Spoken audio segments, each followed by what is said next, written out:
up, investors? It's the Russian dude. New location. There is a number that keeps getting repeated by the Ukrainian officials, Western analysts, and even quietly acknowledged inside Russia's own military reporting circles. A number so grotesque that the Kremlin prefers to bury it under maps, arrows, and triumphant speeches. Basically, over 400,000 Russian soldiers killed or wounded in a single year. Not for Kiev, not for Odessa, not even for some decisive breakthrough that changed the course of the entire war. But only for a mere 0.8% of Ukrainian territory. Fields, villages, tree lines, and most importantly, propaganda footage. Because at this point, the war is no longer being fought for land. It is being fought to maintain the illusion that Russia is still winning something, anything, that can somehow justify the constant flow of coffins back home. While Putin stages meetings, generals exaggerate successes, and state TV talks about momentum, the math underneath the spectacle tells a very completely different story. One of exhaustion, one of demographic self-destruction, one of system burning through human beings faster than it can replace them. So today, let's talk about what those numbers really mean. Why Russia keeps pushing forward despite catastrophic losses, and why the cost of this war is finally approaching a point that even propaganda cannot fully mask or justify.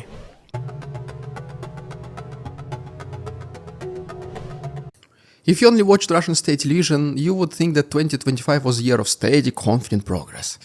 Putin sits at long tables, generals point at maps, Valery Gerasimov confidently reports that thousands of square kilometers have been liberated, hundreds of settlements secured, and that the enemy pushed back once again.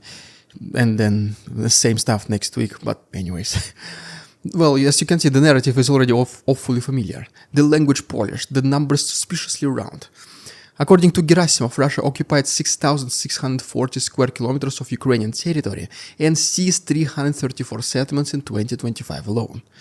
Sounds impressive until you start checking that was actually taken, what was held, and what was quietly abandoned afterward. Independent observers like the Institute for the Study of War paint a far less flattening picture. They estimate Russian presence is closer to 4,952 square kilometers and just 245 settlements. Well, still unfortunately terrible for Ukraine, yes, but nowhere near the triumphant narrative being sold by Russians. And yet, even those gains come with an asterisk. Most consist of empty villages, shattered farmland, and areas so devastated that occupation mostly means just planting a flag in rubble, taking photos and videos to be shown during Slavyov Live later that evening, and then just moving on.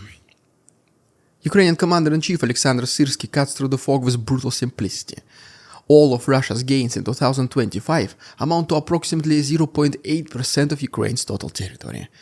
Less than 1%. For that, Ukraine estimates nearly 420,000 Russian soldiers were either killed or wounded in a single year. And just let that ratio sink in. Hundreds of thousands of casualties for fractions of a country that still stands, still fights, and still functions. Meanwhile, Russia still failed to fully capture key objectives like Pokrovsk or Mirnograd after months of grinding assaults. Even Kremlin-friendly military bloggers admitted that Russian units were being pushed back in places they had already declared liberated. Reports were inflated, fabricated, failures concealed, reserves misallocated because higher command believes its own lies. Victory exists mainly in briefing rooms and televised presentations, but in reality, it looks like something completely entirely different. We mentioned Russian total estimated casualties for 2025, but in order to see how these numbers were progressing and to realize that the war is nowhere near close to be slowing down, we have to talk details. Let's do it, guys, in our next chapter.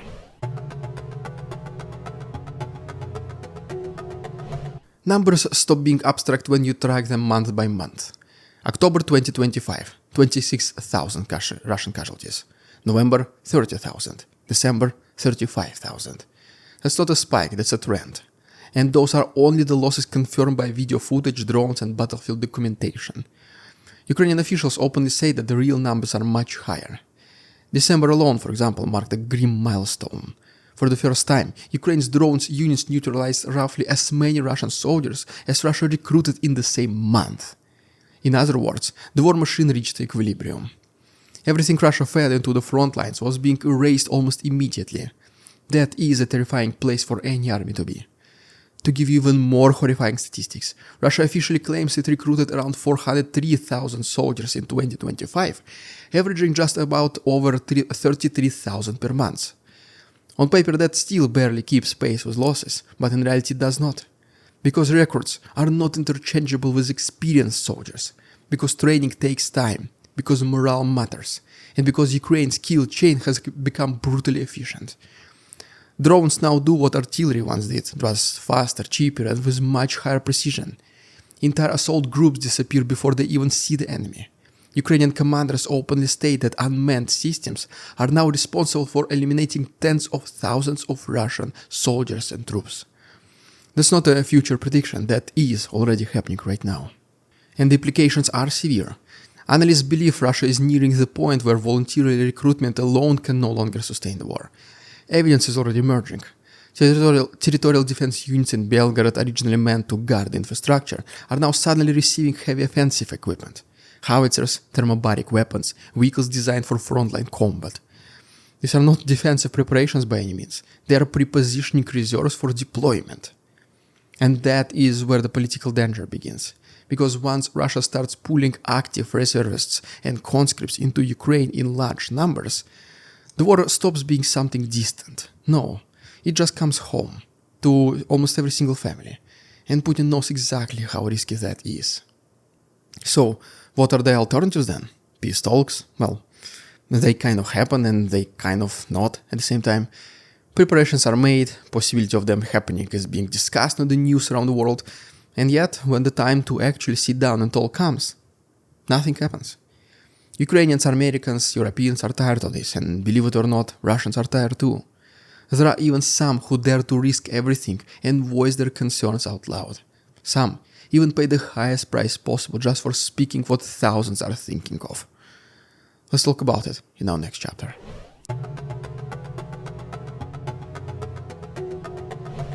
One of the most disturbing aspects of 2025 is how clearly battlefield losses align with diplomatic moments.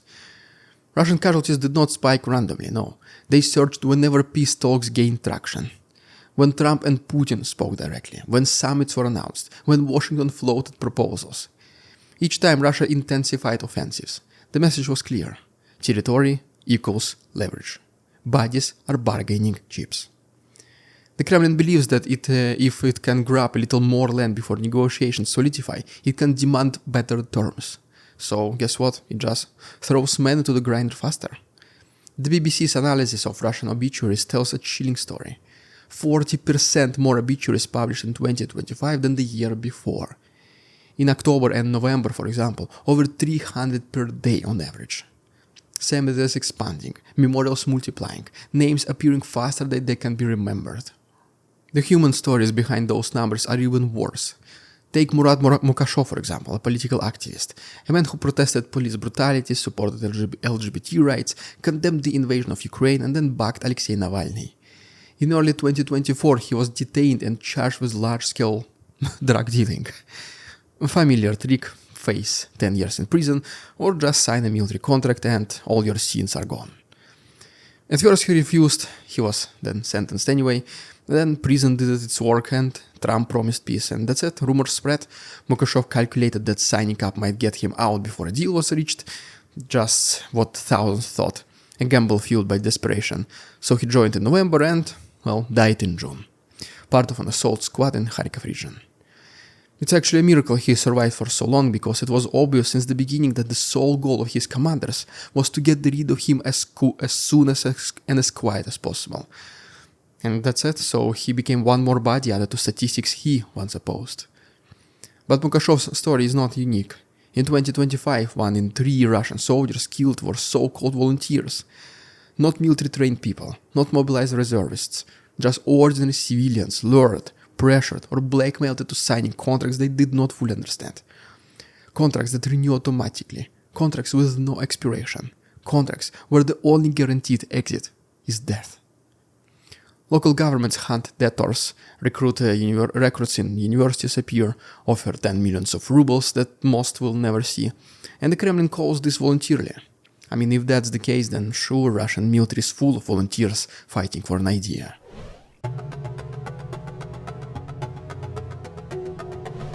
While Russia bleeds manpower, it adapts tactically. Large mechanized assaults gave way to infiltration teams. 2 soldiers here, supply drop there, drones cutting logistics 15 kilometers behind front lines, wired to fiber optic drones immune to jamming, entire units dedicated solely to unmanned warfare. Syrskyi, for example, estimates that Russia already has 80,000 personnel assigned specifically to drone units, with plans to double that in 2026. This is not innovation born of strength, it's adaptation born of necessity. When manpower becomes expendable, technology takes its overkilling. At the same time, Russia escalates its long-range terror campaign.